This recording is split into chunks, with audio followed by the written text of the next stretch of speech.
student or a content creator or a student journalist struggling to conduct your interviews when the need arises, worry no more because in this video, I got you. Kindly stay tuned as we are going to elaborate on these 3 key steps on how to conduct your interviews with much more ease. Now, before we look at these 3 key steps, as a student, a content creator, or as a journalist, let's first of all look at the concept of interviews. When we say an interview, what is it? An interview basically is a structured conversation between 2 or more people where one person who is the interviewer asks questions and the other person who is the interviewee provides the answers. So it's simply used to gather information, assess suitability, and also share experience. For example, in terms of employment, interviews are being used to select the best candidate for the job, and journalists also use interviews to gather information for their publications or for their news stories. And also in terms of shared experience, you can interview a CEO who is a businessman to share his or her experience, or you can interview a medical doctor who has the experience or who is an expertise in the field to also give an information to create awareness, to the public. That is to say that an interview is a question and answer session for a specific purpose. Now, in conducting your interviews, you need to follow these 3 key steps. 1. Before the interview, what to do. 2. During the interview, what you need to do. And 3. After the interview, what should be done. Let's look at these 3 key steps, one after the other, respectively. That is to say that an interview is a question and answer session for a specific purpose. Now, in conducting your interviews, you need to follow these 3 key steps. 1. Before the interview, what to do. 2. During the interview, what you need to do. And 3. After the interview, what should be done. Let's look at these 3 key steps, one after the other, respectively. Now, let's start with number 1, before the interview, what you have to do. So the first most important thing at this stage is to research the person or the topic, the person that you are going to interview. Yes, you need to do a little bit of research about the person before interviewing the person. It will help you to have a fair idea and have some details about the person before interviewing the person. One will say, how will you get information about this person? You can do that by visiting the person's social media handles, such as the IG and also Facebook, LinkedIn. Yes, this is where you can get personal information or details about the person that you are going to interview. So you have a fair idea about who the person is before interviewing the person. And if it is a topic that you are going to work on, you need to do research such as secondary sources, by looking at documents, visiting websites such as Google Scholar, to make research on the related studies. There are other related topics that are in line with the topic that you are going to do the interview on. Then you have other related studies and also some framework theories that are in line or related, and other case studies that are in line with your topic. So you have a fair idea about how your topic is going to be about then before you move on to do your interview. It's very, very important. Make sure the first thing to do is to research the person or your topic. The next thing to do after researching the person or your topic is to prepare questions. Yes, with regards to interviews, preparation is very, very important. So you have to prepare your questions in advance, but have it in mind that whilst preparing your questions, you need to be flexible and don't be rigid. Yes, give the person you are interviewing the opportunity to flow. There are some questions during an interview you might ask the interviewee, you the interviewer. You can ask the interviewee the question and it seems to be yes or no. When the person's answered yes or no, that is the answer, no. Give the person the opportunity to flow. So it should be an open questions. Yes, so they should be open questions, very flexible and not rigid. This will make the conversation to move on, and in doing so, it will help you, the interviewer, to also have the opportunity to ask follow-up questions. Make sure you prepare your questions in advance. The next thing to do after preparing your questions is to get permission to record. Yes, so as a student, as a content creator, or as a student journalist,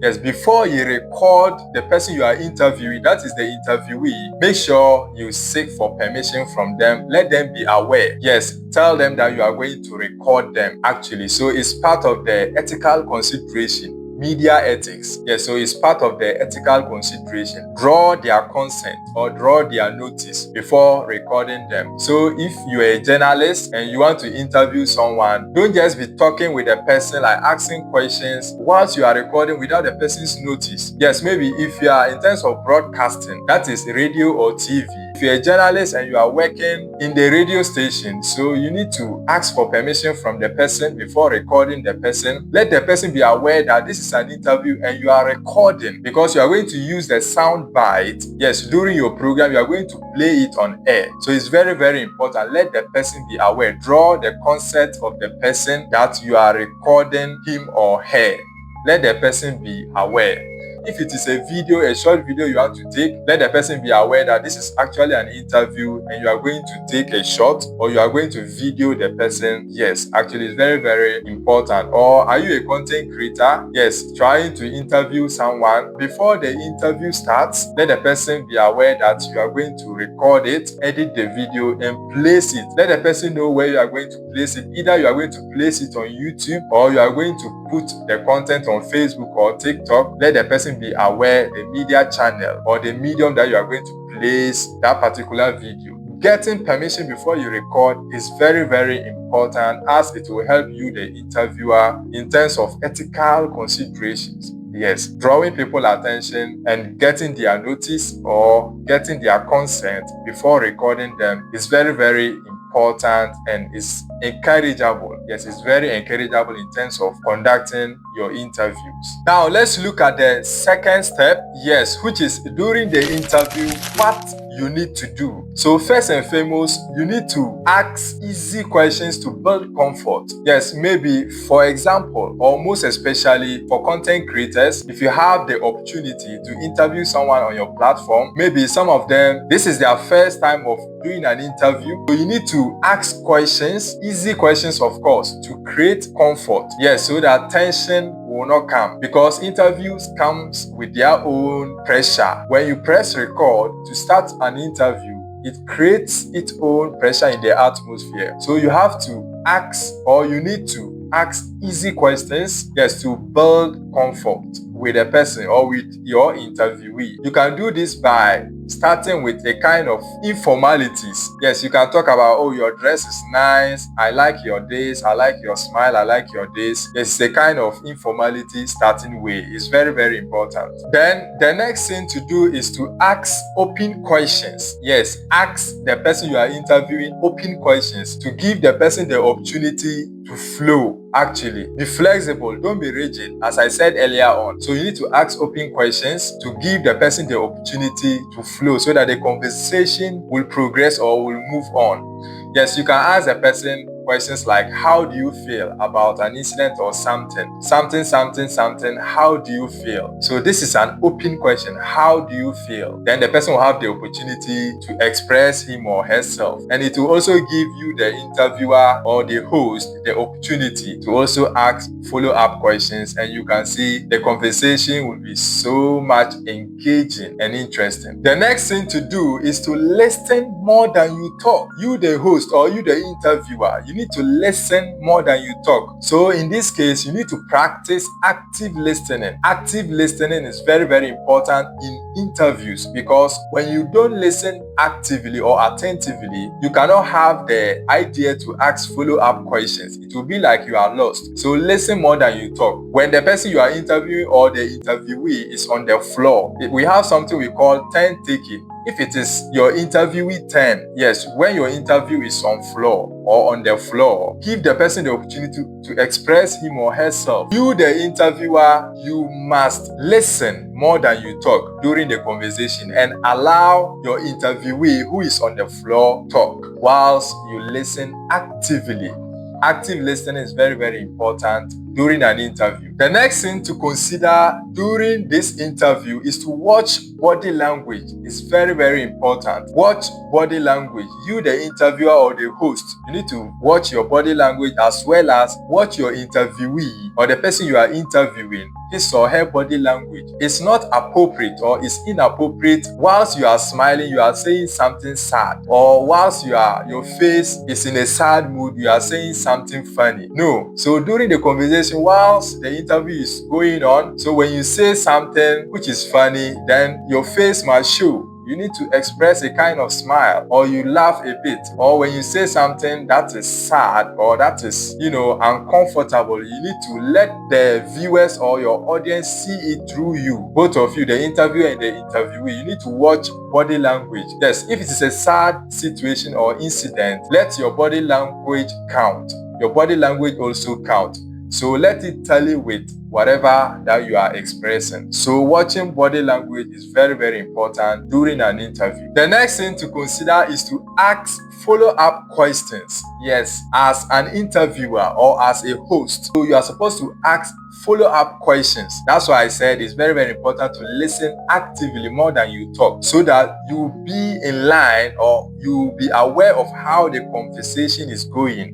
So you'll be able to ask relevant questions. So you need to ask follow-up questions. You can ask like, why? Why does this happen? Or you can say, can you please give an example of what you just said? These are what? Open questions or follow-up questions that you can ask the person you are interviewing or your interviewee to answer. It's very, very important. Ask follow-up questions. Now, the third step to consider is after the interview, what should be done? Yes, after the interview, what should be done? The first thing that you are supposed to do in this third step, the first most thing to do is to thank the interviewee, is to thank the person you are interviewing, both in and out camera. In camera means during the interview, or if you're about to conclude the interview, or if you're about to end your interview, you need to thank the person. Let the audience hear it. So that is, you are not supposed to thank the person after the interview, but at the end of the interview, the in-camera, you need to thank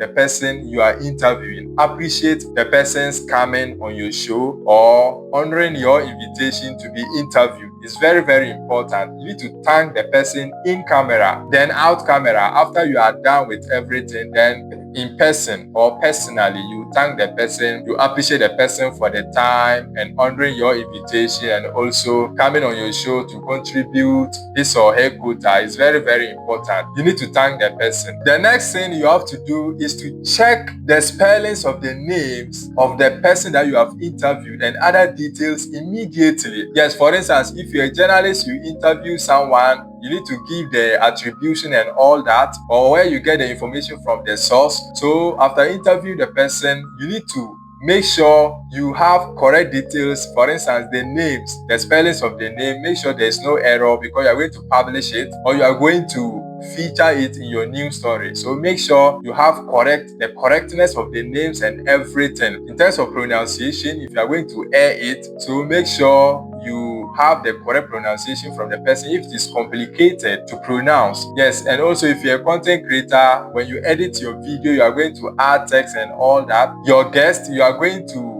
write his or her name and also his or her portfolio or position or whatever, if he's a CEO or something. Yeah, so you need to make sure, because you are going to publish this on the media, so make sure you have the correctness of the person's name and portfolio and other important details. Check them immediately. Don't let the person go, then you will not have the opportunity to meet the person once again.